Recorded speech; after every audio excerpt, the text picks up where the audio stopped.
성도 여러분, 여러분들 그 유해진 씨라는 영화배우 잘 아시죠?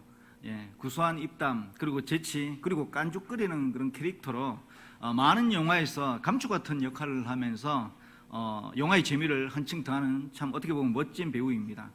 그는 처음에는 얘기를 보니까 연극 배우로 시작을 했다고 하는데, 처음에는 그의 외모가 좀 저렇게 투박해가지고 주로 양아치 깡패 역할을 많이 했다고 합니다. 그러면서 이제 영화를 하게 되면서 그가 가지고 있는 그 코믹한 끼와 재치 때문에 코믹하고 친근한 그런 조연을 많이 맡게 되었고, 최근 들어와서는 가끔 주연급 배우로도 묵직한 연기를 우리에게 보여주고 있기도 합니다. 그래서 그를 표면적으로 알았던 사람들은 그의 성격이나 아니면 그의 성품을 보면서 이 영화에서나 드라마에서 보여주는 것처럼 마치 그가 좀 되게 무뚝뚝하고 무서운 사람이거나, 아니면은 그 반대로 매우 가볍거나 깐족거리는 그런 까부는 성격을 가진 사람이 아닐까, 이렇게 많이 오해를 합니다. 하지만 이제 우리가 여러분들 한 번쯤 보셨을 그 삼시세끼라는 프로그램이라든지, 아니면은 이 유해진과 굉장히 친한 이 차승원 같은 이런 배우가 말하는 이 유해진 씨에 대해서 이야기를 들어보면은 그의 진짜 성격과 성품이 의외로 말할 수 없이 어떻게 보면 차분하고, 평소에 보면 독서도 즐기고 또 사색을 즐기고 또 음악 감상과 라디오 듣는 것을 매우 좋아하는 그런 사람이라고 이야기를 합니다. 그리고 우리가 흔히 TV나 영화에서 보는 그런 그가 그 이미지로 보여주는 그런 깐족거리고 까부는 그런 모습들은 철저히 촬영 전에 그가 이미지로 계획해서 만들어낸 그런 캐릭터라고 합니다. 어떻게 보면 굉장히 치밀한 성격을 가지고 있는 사람이라는 것이죠. 그리고 또 드러나지 않은 많은 선행과 기부를 하면서 많은 또 미담도 가지고 있는 그런 정말 어떻게 보면은 알아가면 알아갈수록 정말 멋진 명품 인성을 지른 그런 어떻게 보면 대배우가 아닌가라는 그런 생각을 하게 됩니다. 그런 의미에서 보면은 성경은 무궁무진한 다양한 그런 스토리를 품고 있고, 또 그 속에 참으로 멋진 우리가 존경하는 그런 믿음의 그런 주인공들이 드라마틱한 그런 사건과 이야기 속에서 우리에게 감동을 많이 주고 있죠. 그러나 이런 멋진 믿음의 사람들, 주인공들을 빛나게 하는 그런 감동적인 이야기를 더욱 드라마틱하게 만드는 데에는 사실 드러나고 크게 드러나지는 않지만 그 주변에 우리에게 감동을 주는 특별한 조연들이 있기 때문에 그 믿음의 주인공들의 그 모습이 더 빛나고 그 성경이 주는 스토리가 우리에게 감동을 주지 않는가, 그런 생각들을 해봅니다. 그런데 우리 대부분의 사람들은 어떻게 보면 이 주인공을 중심으로만 생각하고 또 이 주인공이 이끌어가는 스토리만을 생각하기 때문에 대부분 보면은 그 사건이 끝나거나 그 드라마나 영화가 끝나고 나면 그 주변에 있는 조연들의 모습은 잘 기억을 하지 못하는 경우가 많죠. 그래서 오늘 이 사도행전의 이 말씀에 보면은 조연처럼 아니면 엑스트라처럼 스쳐 지나가는 성령님께서 특별히 구원카드 계획하셨던 이 이름도 없는 한 4시의 모습을 통해 가지고 하나님께서 우리에게 주시는 그런 특별한 은혜를 여러분들과 함께 나눠봤으면 좋겠다라는 그런 생각을 해보면서 이 말씀을 준비했습니다. 오늘 말씀을 보면은 특별히 본문의 내용으로 보면 조연, 어떻게 보면 엑스트라 같이 보이는 그런 모습이지만은 오늘의 주인공인 이 에디오피아 4시가 어떻게 그에게 복음을 전한 이 빌립사와의 만남이 특별한 하나님의 섭리와 계획 속에서 이루어지는지를 말씀을 통해 우리에게 보여주고 있습니다. 당시 오늘 말씀이 나오는 이 사도행전 8장이 있기 전에 내용의 스토리를 보면요, 오순절 성령 강림 이후에 예루살렘 교회는 아주 급격하게 부흥성장하게 됩니다. 그런데 안타깝게 그렇게 부흥성장해 오던 이 예루살렘 교회가 8장에 이르러서 참 안타깝지만은 정말 멋진 믿음의 대선배인 이 스데반 집사님의 죽음으로 말미암아 엎친 데 덮친 격으로 예루살렘 교회에 정말 대박해가 시작이 되어지게 됩니다. 그래서 예루살렘 교회는 무너지는 듯 보이고, 또 예루살렘 교회에 모였던 수많은 그 구원받았던 영혼들과 또 사도들은 안타깝지만은 예루살렘을 떠나게 될 수밖에 없는 그런 상황에 처하게 됩니다. 언뜻 보이기에는 예루살렘 교회가 무너진 듯 보이고 또 교회의 위기로 보이지만은 하나님께서는 이 일을 시작으로 말미암아 복음이 예루살렘을 떠나서 유다와 사마리아 그리고 열방 가운데로 퍼져나가는 놀라운 구원의 대역사를 새롭게 시작하시는 것을 우리는 말씀을 통해 볼 수가 있습니다. 이 하나님의 대섭리 속에 바로 오늘 이 빌립 집사님 역시 마찬가지로 이 박해를 피해서 예루살렘을 떠났다가 사마리아로 가게 되어지게 되는데, 그곳에서 성령님의 강력한 구원의 역사로 말미암아 빌립이 복음을 전하게 돼요. 그리고 또 놀랍게도 복음을 전하는데 사도들처럼 병든 자가 낫게 되고 귀신도 떠나가게 되고 말씀을 전하는데 막 예수님을 영접하는 그런 놀라운 역사가 막 나타납니다. 그래서 성경은 뭐라고 이야기를 하고 있냐면은 이 빌립 집사가 전한, 이 평신도 전도자가 전한 이 복음에 이 사마리아 성의 구원의 기쁨이 넘쳤다고 그렇게 기록이 되고 있습니다. 여러분, 정말 얼마나 어떻게 보면은 한 사람의 사역자로서 감격적인 지금 순간을 맞이하고 있고, 또 생애에 한두 번 경험할까 말까 그런 성령의 어떻게 보면은 대단한 역사 속에 지금 쓰임받고 있는 그런 현장이죠. 그런데 이런 상황 속에서 말씀해 보면은 주의 사자가 갑자기 뜬금없이 이렇게 성공적으로 전도사역을 잘하고 있고, 또 지금 교회가 세워지고 있는 이 상황에, 그리고 또 그 사역의 중심에 있었던 이 빌립을 향해서 갑자기 불러내면서 뜬금없이 남쪽으로 향해서 나아가서 예루살렘에서 가사로 내려가는 광야길로 나가라라고 그렇게 이야기를 하고 있습니다. 성도 여러분, 빌립은 지금 사마리아에서 굉장히 성공적인 전도로 말미암아 지금 교회를 세우고 있는 상황이었고, 또 수많은 빌립에게서 복음을 들었던 사람들이 그가 전한 복음을 기뻐하며 받아들이고, 또 그 가운데서 이 빌립을 선대하고 존경하면서 또 그의 제자가 될 준비가 되고 있는 그런 상황이었다는 것입니다. 그리고 또 이들이 전부 다 보면 어떻게 보면 갓 복음을 들은 초신자들이 있지 않습니까? 그렇기 때문에 어떻게 보면은 예루살렘 교회처럼 이런 대박해가 있었을 때 이들의 믿음이 어떻게 될지도 모르는 그런 상황이었다는 것입니다. 그렇기 때문에 빌립 집사의 특별한 돌봄과 특별한 가르침이 그 어느 때보다도 절실하게 필요한 그런 상황이었다는 것입니다. 그런데 성령님께서는 분명한 이유와 말씀 없이 뜬금없이 바로 이 사마리아 교회의 모든 사역을 접고 광야길로 나가라 라고 그렇게 지금 말씀하고 있다는 것입니다. 빌립의 입장에서 보면은 참 이 사마리아 교회와 그가 지금 하고 있는 이 목회 현장을 접고 떠나기는 참 힘든 상황이었을 것입니다. 그런데도 불구하고 성경을 보면 이 빌립 집사는 인간적인 개인적인 성공과 영적 욕심을 다 내려놓고 성령님의 그 긴급한 부르심에 순종해서 자신이 그 모든 성공적이었던 전도사역과 목회를 내려놓고 아무런 답이 없는 이 광야의 길로 나아가는 것을 볼 수가 있습니다. 성도 여러분, 우리는 우리 인생이 우리가 계획하고 또 소망하고 뜻하는데도 모든 것이 잘 되는 그런 평안하고 형통한 삶을 원하지 않습니까? 그리고 그런 삶을 우리는 흔히 성공한 삶, 평안한 삶을 잘 살았다라고 그렇게 이야기를 합니다. 그러나 사실 하나님께서 우리 성도들을 바라보는 인생은 그런 인생이 성공한 인생, 행복한 인생, 복된 인생이 아니다라는 것입니다. 바로 이 빌립 집사님처럼 하나님의 필요에 따라서 하나님의 계획 앞에 자신의 모든 것들을 다 내려놓고 그분의 이끄심 속에서 하나님께서 열어가시는 그 모험적인 삶 앞에 자신을 들여가는 그 삶을 하나님이 기뻐하시고 그 삶을 하나님께서 복되다 보신다는 것입니다. 성도 여러분, 그렇기 때문에 우리가 이렇게 하나님의 뜻과 계획 앞에서 우리의 인생을 순종의 제물로 우리가 하나님 앞에 드릴 때 하나님께서는 우리가 상상도 못하는 그분이 하시는 놀라운 다이나믹한 그런 일들과 모험 같은 세상 속으로 우리를 이끌어 가신다는 것입니다. 빌립은 이렇게 자신의 모든 계획과 뜻을 성령님의 뜻과 계획 앞에 내려놓고 그분의 이끄심에 자신을 맡기며 광야의 길로 나아갑니다. 성령님께서는 이 광야의 길에서 빌립이 상상하지도 못했던 아주 특별한 섭리 속에 아주 특별히 하나님께서 구원하자고 하셨던 한 사람을 만나게 하십니다. 말씀을 보면은 그 사람은 에디오피아 여왕 간다게의 국고를 맡은 내시로서 예루살렘에 예배드리러 왔다가 돌아가는 길에 지금 수레에서 이사야의 글을 읽고 있었던 사람이었다라고 그렇게 말씀을 하고 있습니다. 그런데 본문 30절 말씀을 보면요, 빌립이 이 에디오피아 내시를 보자마자 성령님께서 이 빌립에게 그 수레로 나아가라 이렇게 지금 말씀하고 있고, 또 성령님의 이 말씀이 떨어지기 무섭게 빌립이 어떻게 보면은 발바닥이 안 보일 정도로 빠르게 달려갔다라고 그렇게 성경은 말하고 있습니다. 성도 여러분, 저는 이 말씀을 보면서 한 영혼의 구원을 위해서 성령님과 빌립이 얼마나 한 마음과 한 뜻으로 긴박하게 일하고 있는가라는 것을 볼 수 있었습니다.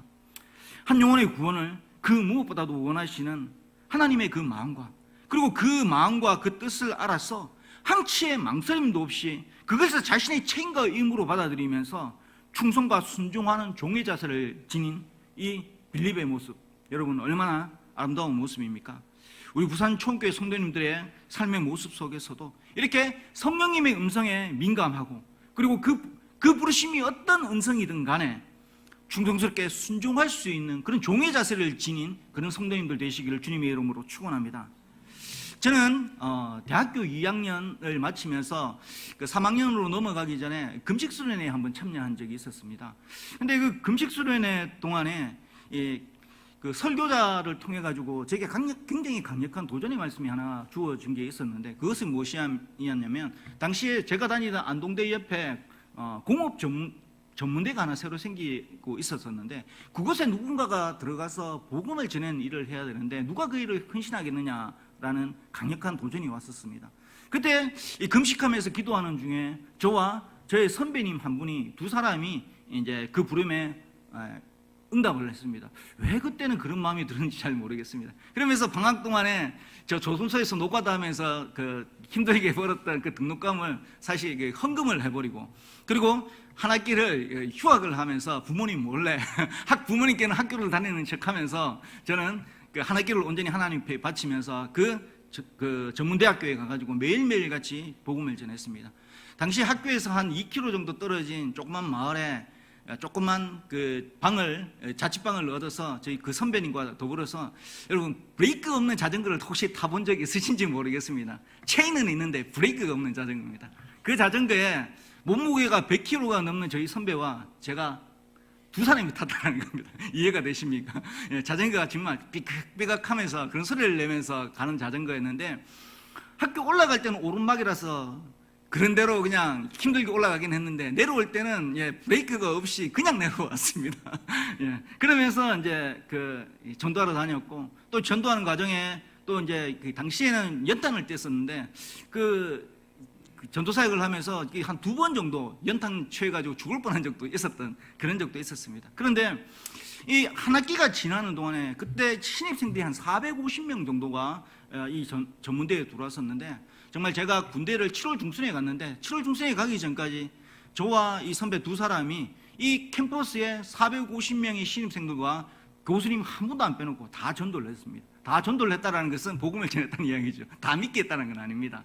근데 놀라운 것은 이 450명의 사람들 중에 처음에는 안 믿겠다고 한 사람들도 있었고, 또 바로 예수님을 영접한 사람들도 있었는데, 어느덧 돌아보니까 한 7월쯤에 보니까 하나님께서 저에게 약 45명의 신입생들과 더불어서 성경 공부를 하고 있게 만들어 주셨습니다. 그 중에 단 2사람만이 교회를 다녔던 사람이었고, 나머지 43명의 사람들은 단 한 번도 복음을 들어보지도 못했고 교회 근처도 가보지 못한 친구들이었습니다.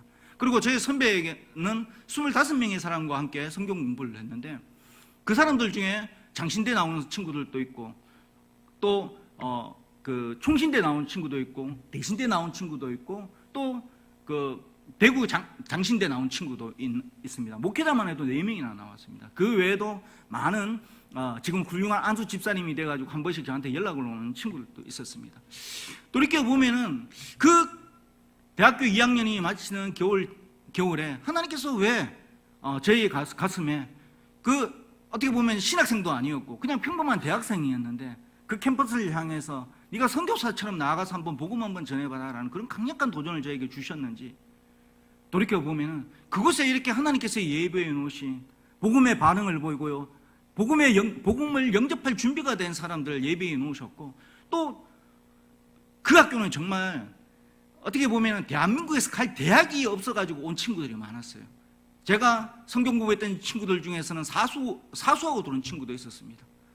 그 정도로 어떻게 보면 거친 아이들이었고 공부를 못하는 애들이 참 많았습니다. 그런데 그런 친구들이 은혜를 받고 군대 가서 영적 훈련을 하면서 도전을 받고 하나님께서 그들에게 특별한 또 다른 은혜를 주시니까 그들 속에 목사가 나오고 그들 속에 안수 집사가 나오고, 혹시 장로가 됐다는 이야기는 아직 못 들었는데 혹시 장로님도 되었던 분들이 계실지 모르겠습니다. 권사님은 있는 것 같습니다.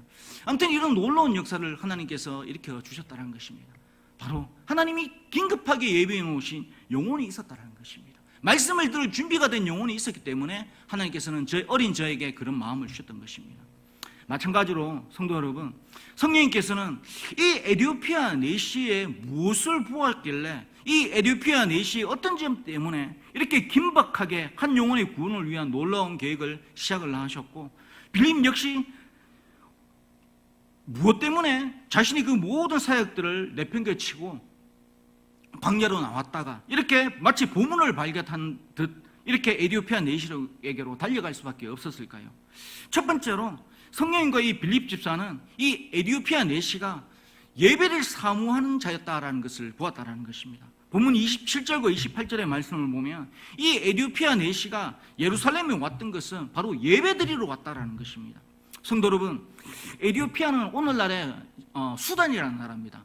근데 이 수단이라는 나라에서 예루살렘까지의 거리를 제가 확인을 해보니까 약 1500km 가까이가 됩니다. 여러분, 지금 부산에서 서울까지가 약 320km에서 350km 정도 나오는 걸로 제가 알고 있는데 무려 5배가 넘는 거리입니다.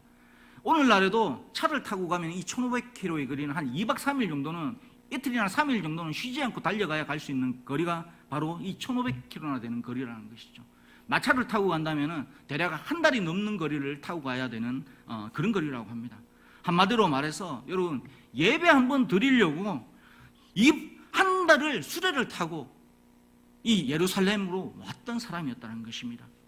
저는 예전에 그 서울에서 또는 아니면 부산의 큰 교회에서 제주도나 아니면 다른 지방에 그 출장 갔던 분들이 주일 예배를 드리기 위해서 제주도에서 서울로 예배드리러 갔다더라, 부산에서 서울로 갔다더라, 아니면 제주도에서 부산으로 왔다더라, 제주도에서 서울로 갔다더라, 이런 이야기를 수영로 교회 성도들 중에 그런 분이 있었다, 아니면 서울의 사랑의 교회에 있는 어떤 성도가 그랬다라는 이야기를 들었습니다. 그때 어린 마음에는 와, 대단하시다, 어떻게 한 주쯤 빼먹을 수도 있는데 본교회 예배를 드리기 위해서 제주도에서 어떻게 서울을 갈 생각을 하고, 그리고 부산에서 어떻게 서울을 갈 생각을 할까, 이런 생각을 하면서 그분들의 믿음을 대단하다 생각을 했었습니다.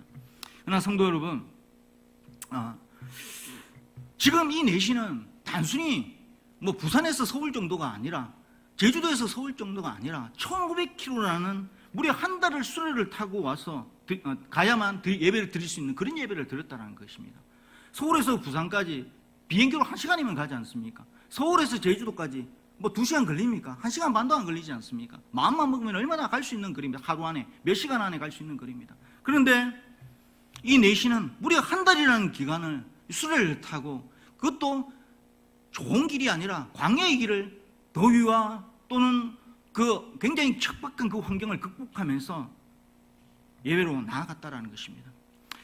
유대인 같은 경우에야 사실 4대 절기를 지키기 위해서 흩어졌던 디아스포라들이 성지순례 차원에서라도 이 예루살렘을 의무적으로 어떻게 보면은 방문하면서 예배드리러 와야 했지만은, 사실 에디오피아 내시라면은 이방인이라는 것이죠. 이 이방인들 같은 경우에는 유대인이 아니었기 때문에 굳이 예배드리러 이 예루살렘까지 그 고생하면서 갈 이유가 없었다는 것입니다.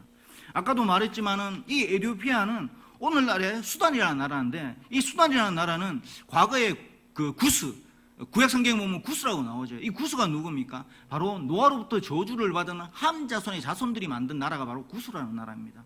그렇기 때문에 어떻게 보면은 그는 유대인으로부터 멸시와 차별을 받는 이방인이었고, 또 그는 에디오피아 여왕 간닥의 국구를 맡은 내시였는데, 이 간닥이라는 말은 뭐냐면은 그냥 이름이 아니라 오늘날로 우리나라로 이야기하면 옛날에 왕이 어린 나이에 왕이 되어 놓으니까 사리 판단이 불분명하니까 어머니가, 그러니까 황후가 대신해서 어린 왕을 대신해서 그 섭정해서 정치하는, 쉽게 말해서 섭정 여왕이 바로 이 간닥이라는 뜻을 가지고 있습니다. 그렇기 때문에 이 어떻게 보면은 섭정 여왕으로부터 인정받고 한 나라의 국고를 맡아 실무를 담당하는, 오늘날에 어떻게 보면 기획 재정부 장관쯤 되는 그런 위치에 이르렀던 사람이 바로 이 에디오피아 내시였다라는 것입니다.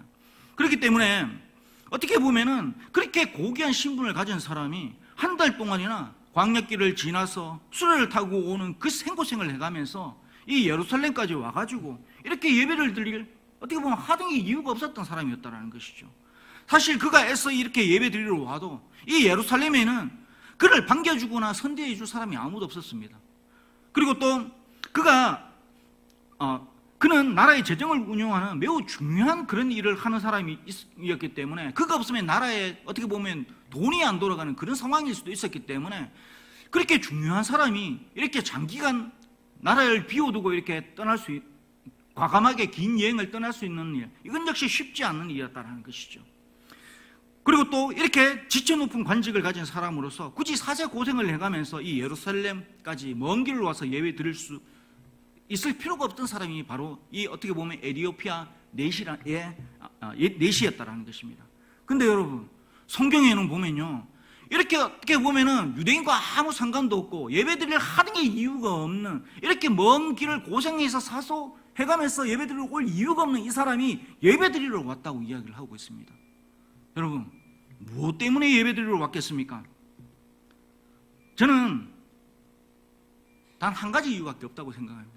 그가 하나님을 만나기를 원했고, 그리고 그 하나님을 만나는 것만이 자신이 유일한 살 길이라 생각했기 때문에 예배를 사모하면서 한 달 이상 걸리는 그 광야의 고생길을 예배 드리러 올 수 있는 그런 결단을 했다는 것입니다. 성령님도 빌립 집사도 바로 이 구원받기를 위해 준비된 이 마음을 가진 이 예배를 사모하는 이 에티오피아 내시의 이 마음을 보았던 것입니다. 성도 여러분, 특별히 우리 장로님과 권사님 세대, 그리고 그 윗대 우리 어르신들의 그 믿음을 보면은 정말 예배에 목숨을 건 그런 분들이었죠. 어디서 부흥회만 열리면은 진짜 자기 먹을 그때는 도시락도 없었죠. 이야기 들어보니까 보자기에 쌀 싸가지고 그렇게 찐쌀로 싸가지고 그렇게 부흥회 드리러 예배 드리러 밤을 새서 달려갔었다라고 그렇게 이야기를 하더라고요. 그렇습니다. 바로 우리 장로님과 권사님 세대와 그 위세의 믿음의 선배들이 바로 이런 에티오피아 내시가 가졌던 예배를 사모하는 이 마음으로 우리 한국 교회를 세워 나갔고, 또 우리 부산 총교회를 일으켜 세웠고 지켜 나갔다라고 저는 그렇게 생각합니다. 그래서 너무 감사합니다. 그래서 여러분, 이렇게 한번 고백 한번 해봤으면 좋겠습니다. 예배만이 살 길이다. 예배만이 살 길이다. 그렇습니다. 성도 여러분, 이 예배가 바로 우리를 살리고 우리의 가정과 우리의 교회와 이 나라의 미래를 살리는 길임을 여러분 믿으시고, 여러분의 삶의 가장 최우선 순위에 이 예배를 두실 수 있는 그런 성도님들 되셨으면 좋겠습니다. 이 에티오피아 내시는 아무것도 이 예배와 관련이 없는 사람이었지만 이 예배에 목숨 걸고 그 먼 길을 찾아왔었다는 것입니다. 그리고 두 번째로 성령님과 빌립 집사님이 이 에티오피아 내시에게 보았던 것은 그가 진리의 말씀, 생명의 말씀을 사모하고 깨닫고 알기를 원하는 마음을 가지고 있는 것을 보았다는 것입니다. 본문 30절 말씀에 보면요, 빌립이 성령님의 명령을 받들고 발바닥이 불이 나도록 달려가서 처음 본 이 에티오피아 내시의 첫 모습이 뭡니까? 그가 이 이사야의 글을 크게 읽으면서 그 뜻을 알고자 애쓰는 모습을 바로 이 빌립이 보았다는 것입니다. 성도 여러분, 한번 생각해 보십시오. 한 달 이상이 되는 거리를 수레를 타고 와서 예배를 드렸습니다. 이제 지친 몸으로 귀향하는 길이었습니다. 또 지금 그는 굉장히 뜨거운 이 광야를 지나고 있는 상황이었습니다. 오랜 여독에 많이 지쳐있고 나름 무덥고, 그는 얼마든지 시동들이 이끄는 그 수레 안에서 평안히 낮잠 자면서 그렇게 귀향할 수도 있었을 것입니다. 근데 말씀을 보면은 그는 이 이해되지 않는 이사야의 말씀을 붙들고 몸도 피곤한데 머리 아프게 씨름까지 해가며 있는 것을 볼 수가 있습니다. 그리고 얼마나 이 뜻을 알고 싶었으면 크게 소리내서 읽었으면 밖에서 듣던 빌립 집사의 귀에도 이 성경 읽는 소리가 들렸다라는 것입니다. 이런 진리를 사모하고 깨닫기를 원하는 그런 마음이 바로 이 에티오피아 내시에게 있었기 때문에 성령님께서 빌립 집사님을 이끌어 그를 만나게 하셨다는 것입니다. 성도 여러분, 여러분들에게는 저런 말씀을 붙들고 씨름하는 그런 아름다운 모습이 있습니까? 여러분들에게 이런 모습이 좀 있었으면 좋겠습니다. 성도 여러분, 에티오피아 내시는요, 진리를 알기 위해서, 복음을 듣기 위해서 피곤한 중에 수많은 업무가 있는 가운데서, 불편한 여러 상황 가운데서, 또 심지어 말씀이 잘 이해되지 않고 어려운 상황 속에서도 그 말씀 붙들고 씨름하면서 말씀을 알고자 했습니다. 성도 여러분, 이는 말씀에 대한 사모함이 없이는 결코 일어날 수 없는 모습입니다. 저는 가끔 저희 집사님을 통해 가지고 굉장히 많은 도전을 받습니다. 제 집사람, 저희 집에 자식 많은 건 아시죠? 이제 큰 놈이 고3이라서 굉장히 예민합니다. 그리고 둘째도 이제 고등학교 올라가서 지금 고등학생이고, 그래서 아침에 굉장히 이른 시간부터 새벽잠을 설쳐가면서 일어나가지고 제일 먼저 하는 게 성경부터 읽더라고요. 제 집사람은 이제 꾸준히 매일 성경 통독도 하고 큐티도 하는데, 새벽에 일어나서 제일 먼저 하는 게 통독부터 합니다. 그리고 통독을 하고 난 다음에 아이들의 그 식사를 준비하고, 애들 밥 먹여서 학교 보내고 나면은 부랴부랴 화장은 대충 하는 둥 마는 둥 하고, 그래서 이제 그 제 차를 타고 제가 이제 그 일하는 데까지 데려다 주는데, 그 짧은 한 10분 정도 되는 거리 안에서 저희 집사람은 항상 큐티를 못했으면 또 큐티를 합니다. 그리고 또 큐티를 하면서 또 통독을 하면서 궁금하거나 잘 알지 못했던 내용은 저한테, 제가 또 그래도 목사라고 또 저한테 묻습니다. 여보, 이게 이런 내용이 있던데 잘 이해가 안 가는데 무슨 내용이에요? 하면은 제가 어떤 때는 바로 대답해 줄 때도 있고, 아니면 내가 조금 더 자세히 알아봐 줄게, 퇴근하고 와 라고 이야기하면 퇴근하고 나서 이야기를 해줍니다. 그러면서 제가 이제 퉁명스럽게 이렇게 이야기를 합니다. 당신이 목사하지 와. 이렇게 제가 한 번씩 이야기를 합니다. 그러면 저희 집사람이 이제 배시시 웃으면서 부끄러워하는데, 저는 그런 집사람이 굉장히 예쁘고 사랑스럽습니다. 여러분, 여러분, 말씀은 여유가 생겨서 읽는 게 아닙니다. 시간을 정해서 큐티를 하는 것이고, 시간을 들여서 통독을 하는 것입니다. 때로는 여러분의 삶을 한번 되돌아보십시오. 의미 없이 퇴근하자마자 여러분 TV 리모컨부터 켜는 때가 적지 않지 않습니까?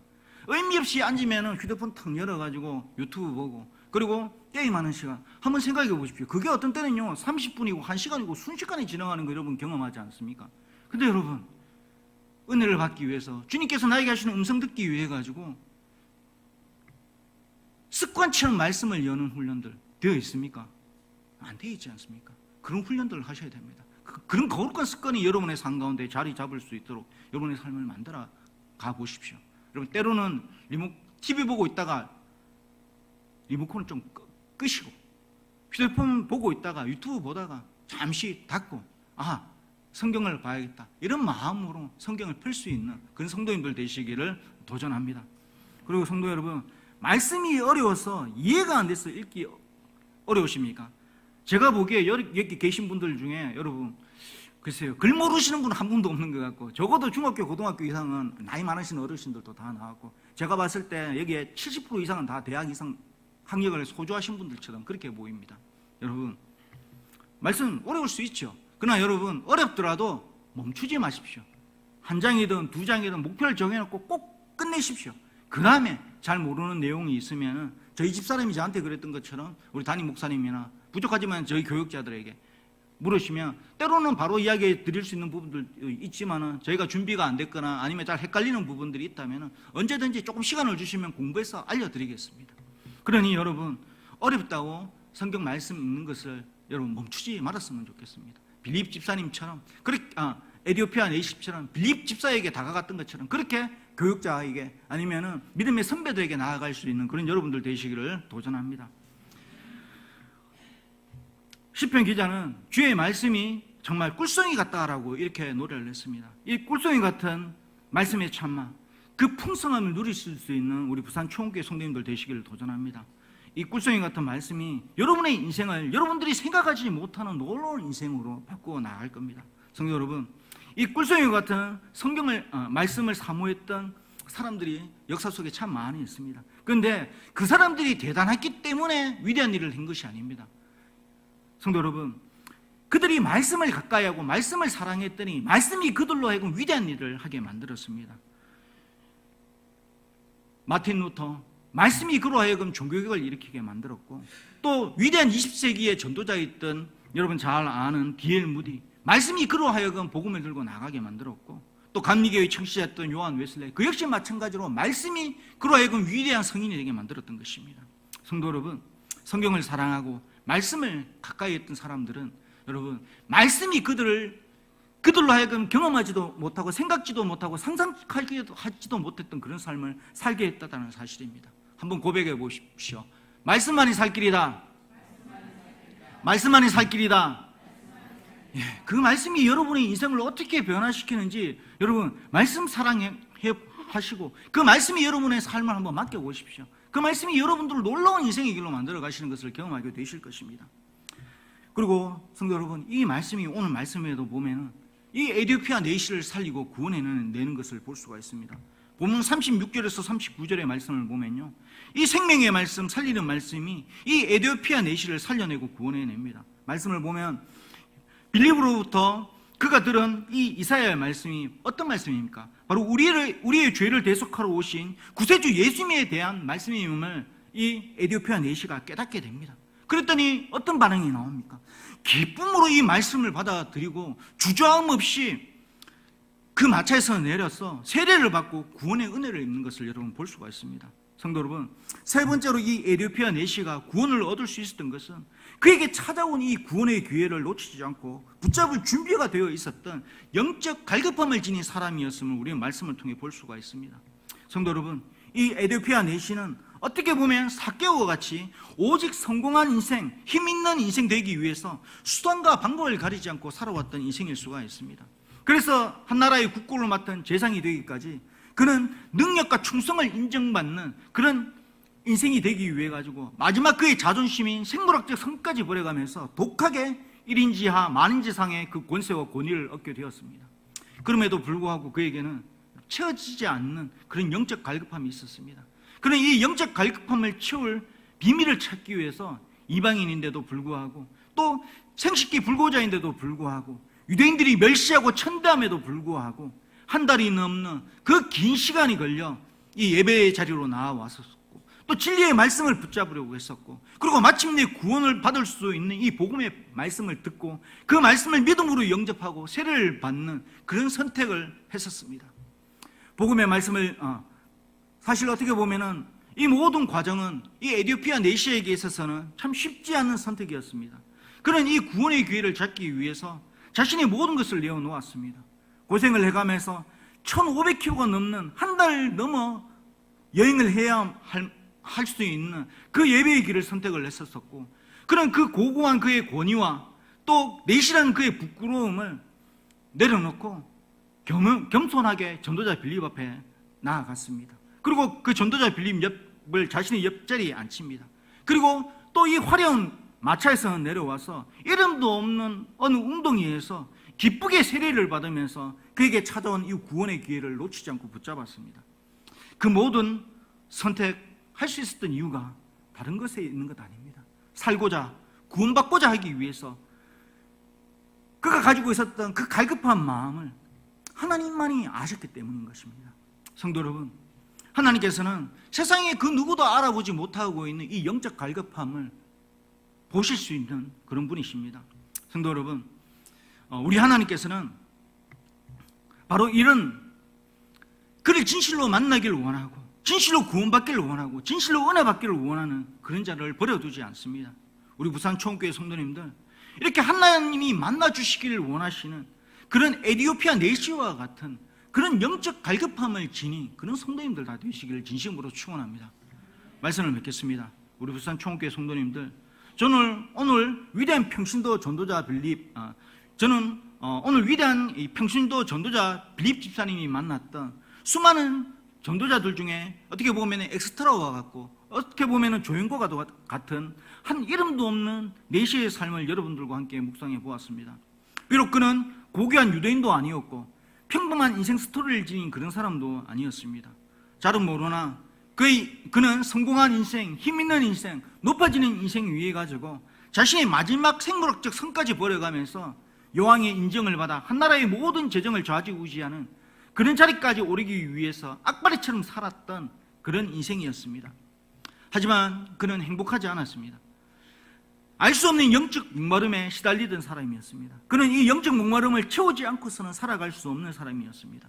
그래서 그는 살기 위해서, 구원을 얻기 위해서 자신의 모든 힘과 권력, 심지어는 부끄러운 그 모든까지도 다 겸손히 내려놓고 예배를 사모하면서 예배에 목숨 걸고 수천 킬로의 그 광야의 길을 돌아 예배의 자리로 나아갔습니다. 그리고 말씀만이 살 길이다, 복음만이 살 길이다 생각하고 말씀 붙들고 전도자의 복음에 귀 기울이며 믿음으로 이 복음을 받아들였습니다. 그리고 성령의 감동 속에서 주어졌던 이 구원의 기회를 붙들고 기쁘게 세례를 받았습니다. 우리 부산 초원교회 성도님들, 저는 이 살고자 구원받고자 목분이 쳤던 이 이름 없는 한 내시의 모습을 보면서 현재 저의 삶의 모습이 너무나 하나님 앞에 부끄러웠습니다. 그리고 말씀을 준비하면서 다시 이 은혜를 회복하게 해달라고 하나님께 은혜를 간구했습니다. 우리 부산 총교회 성도님들도 이 에티오피아 내시와 같이 이 예배와 말씀이 나를 살리고 우리를 구원하는 은혜의 통로임을 깨달아서 이 예배와 말씀을 간절히 사모하는 그런 신앙을 다시 회복할 수 있는 그런 성도님과 교회 되기를 진심으로 도전합니다. 그리고 진실로 여러분들 삶들 속에, 여러분의 가정 속에, 여러분의 직장 속에 작은 꺼지지 않는 예배의 재단, 말씀의 대단히 진심으로 세워지기를 도전합니다.